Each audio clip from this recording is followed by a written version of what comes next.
সামরিক শক্তি আর প্রযুক্তিতে অপ্রতিরোধ্য নাম ইরান। দেশটির পরমাণু কর্মসূচি নিয়ে সদা আতঙ্কে থাকে পশ্চিমারা। ইরান তিলে তিলে যে শক্তি অর্জন করেছে তা এখন ছড়িয়ে দিতে চায় প্রতিবেশী বন্ধু ইসলামী দেশগুলোর মধ্যেও।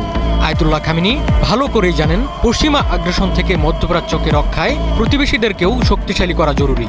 আর তাই আরেক ইসলামী প্রতিবেশী ইরাকের সাথে নিজের পরমাণু এবং প্রযুক্তিগত দক্ষতা ভাগ করে নিতে চায় ইরান।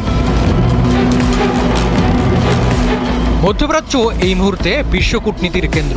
ইরান এমন সময় তার এই ইচ্ছার কথা জানালো, যার কয়েকদিন আগেই মধ্যপ্রাচ্য সফর করে গেছেন আমেরিকার প্রেসিডেন্ট ডোনাল্ড ট্রাম্প। কূটনীতির খোলনলচে পাল্টে দিয়ে সৌদি নেতৃত্বাধীন সুন্নি শক্তিগুলোকে কাছে টেনে নিয়েছেন ট্রাম্প।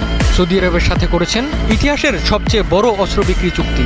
সফরে এক বক্তৃতায় ট্রাম্প বলেছিলেন, মধ্যপ্রাচ্যের স্থিতিশীলতা ও সমৃদ্ধির জন্য সবচেয়ে বড় হুমকি ইরান। সেজন্য ইরানকে কখনো পারমাণবিক অস্ত্র তৈরি করতে দেওয়া হবে না বলে হুঁশিয়ারি দেন ট্রাম্প। যদিও ইরান ট্রাম্পের চোখ রাঙানিকে মোটেও পাত্তা দিচ্ছে।